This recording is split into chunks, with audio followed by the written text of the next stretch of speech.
ఓం నమ శివాయ. శంభో శంకర హరంబర మాదేవ. ఏడుకొండలవాడ వెంకటేశ్వర. యా లక్ష్మీ నరసింహస్వామి, నీ పాదాల సాక్షిగా ఈ 1వ తారీఖు నుంచి 15వ తారీఖు వరకు ఈ కుంభరాశి వారికి ఎలా ఉంది చిలకమ్మతోనే అడుగుదాం. దమ్మా కుంభరాశికి ఎలా ఉంది ఒకసారి చూడమ్మా.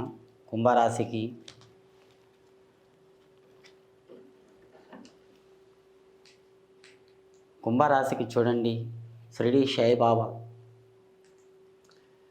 కుంభరాశి వాళ్ళు అదృష్టం రేఖాటంలో కుంభరాశి వారు చాలా బాగుందండి. ఎక్కడ పోయినా మేము మంచి గడియలు ఉన్నాయి. మీరు ఇంట్లో గంట కూర్చుంటారంటే బయట 2 గంటలు తిరుగుతారు. కానీ మీ జ్ఞాపక శక్తి చాలా తెలివి బాగుందండి. మీకు ఈ తెలివి మంచిగా ఉందండి. తెలివితోని పని చేస్తారండి కుంభరాశి వాళ్ళు. ఈ కుంభరాశి వాళ్ళు కానీ మీకు ఎక్కడ పని మీకు మంచిగా ఉందండి. కోపం ఆగి వస్తుందండి. కోపం వచ్చిందంటే కుండ చాడలు పడాపట్.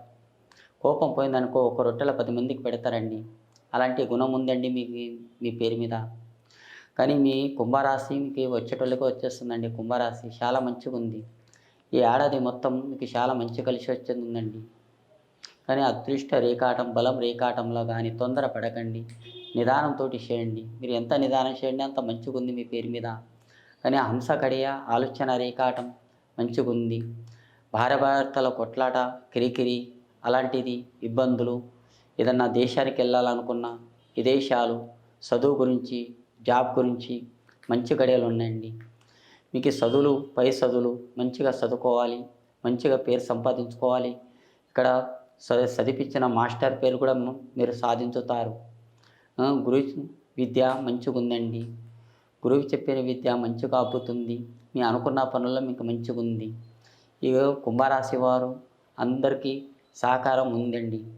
ఈ కుంభరాశి వాళ్ళు అందరి పేరు నిలబెడతారు. అందరితో కలిసిమెలిసి ఉంటారు. కుంభరాశి అందరికీ రాదండి, వచ్చే వాళ్ళకి వస్తుంది. ఈ కుంభరాశి వాళ్ళు మంచిగా ఉంది. అందరితో పేరు సంపాదించుతారు. ఇంకొకటి చూడండి, ఏమన్నా చిక్కులు ఇబ్బందులు వచ్చినా కానీ ఇక తప్పకుండా తొలగిపోతాయండి. కానీ 5 వారాలు వినాయకునికి పూజించండి. ఆ వినాయకునికి పూజించండి. మీకు ఎక్కడ పైన మీ పేరు మీద బాగుంటుంది.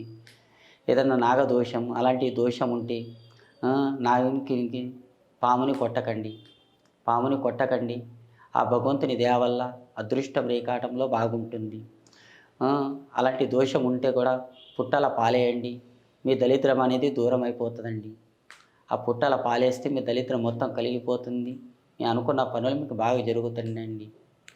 ఈసారి మీరు ఏదైనా కొత్త పని, కొత్త జాబు, ఉద్యోగం గురించి ఆలోచిస్తున్నారా? అనుకున్న పనుల్లో మీకు మంచిగా ఉంది. చేసే పనుల్లో కూడా బాగుంది. మీకు ఇచ్చే సారు కూడా మంచివారు.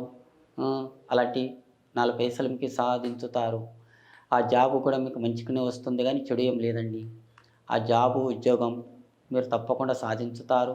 ఆ భగవంతుని దయ వల్ల మీకు ఎక్కడ పైన మీ పేరు మీద మంచిగా ఉంటుంది. కానీ నలుపు వస్త్రం మాత్రం వేసుకోకండి. వేసుకున్న బట్ట మాత్రం ఇతర వాళ్ళకి ఇవ్వకండి. మీ అదృష్టం రేఖాటంలో మంచిగా ఉందండి. జై శ్రీరామ్.